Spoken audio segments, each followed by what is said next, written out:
Tahukah anda, Puteri Gunung Banang ini sebenarnya adik kepada Puteri Gunung Ledang?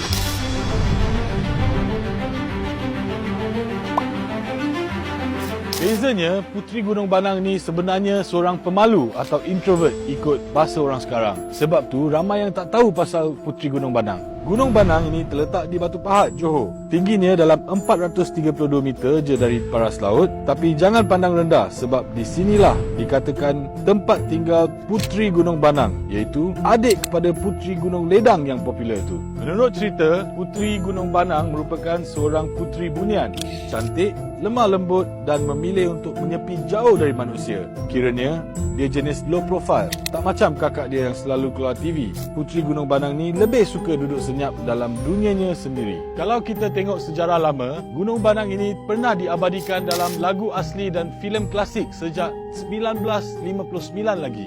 Lagu-lagu Zapin, kasidah, semua ada sebut pasal dia. Malah, arwah Datuk Sharifah Aini pun pernah nyanyi lagu Gunung Banang. Dalam lagu tu, gunung ini digambarkan tinggi menjulang jadi panduan pelayar Selat Melaka. Masa dulu, Batu Pahat merupakan sebuah pelabuhan yang penting. Jadi, Gunung Banang ini dijadikan mercu tanda. Ada yang kata pelayar dulu-dulu datang ke sini sebab nak tengok sendiri tempat bersemayamnya sang puteri gaib. Yang menariknya, ada teori yang mengatakan Puteri Gunung Banang ini bukan dua adik-beradik je dengan Puteri Gunung Ledang.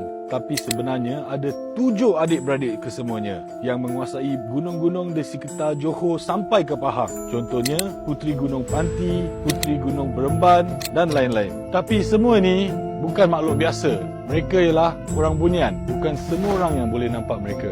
Hanya yang terpilih saja, terutamanya orang yang sesat dalam hutan. Seorang makcik iaitu Zainab Ahmad, umurnya 69 tahun. Dia pernah mengalami benda yang pelik. Arwah suami dia pernah nampak perkampungan bunian ke atas tu masa kerja potong rumput dekat menara telekomunikasi. Lepas tu, suaminya menjadi pucat dan trauma. Dia mengatakan perkampungan yang dia nampak tu sangat cantik. Semua pakai putih-putih tapi bukan manusia biasa. Makcik Zainab siap pesan, jangan suka-suka petik bunga atau rosakkan pokok dekat alam sekitar sini. Sebab tempat ini kita kongsi dengan mereka. Selain daripada kisah bunian, ada juga kisah yang seram.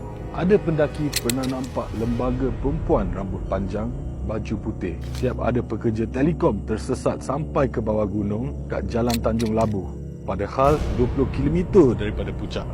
Sebab tu kita kena jaga adab bila kita datang tempat orang. Lagi-lagi tempat yang tidak berpenghuni seperti ini. Kalau anda pernah hiking dekat Gunung Banang, mesti anda ada perasan sesuatu. Bukan setakat sebab suasana hijau dan udara segar, tapi macam ada sesuatu yang buat kita rasa tenang, rasa damai, rasa macam bersatu dengan alam sekitar.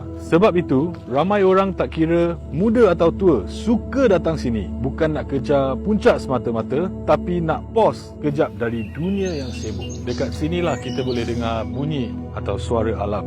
Bunyi daun bergesel, kicauan burung dan hembusan angin yang macam bising. Relax lah, kau dah sampai tempat yang betul. Gunung Banang ini bukan sekadar gunung.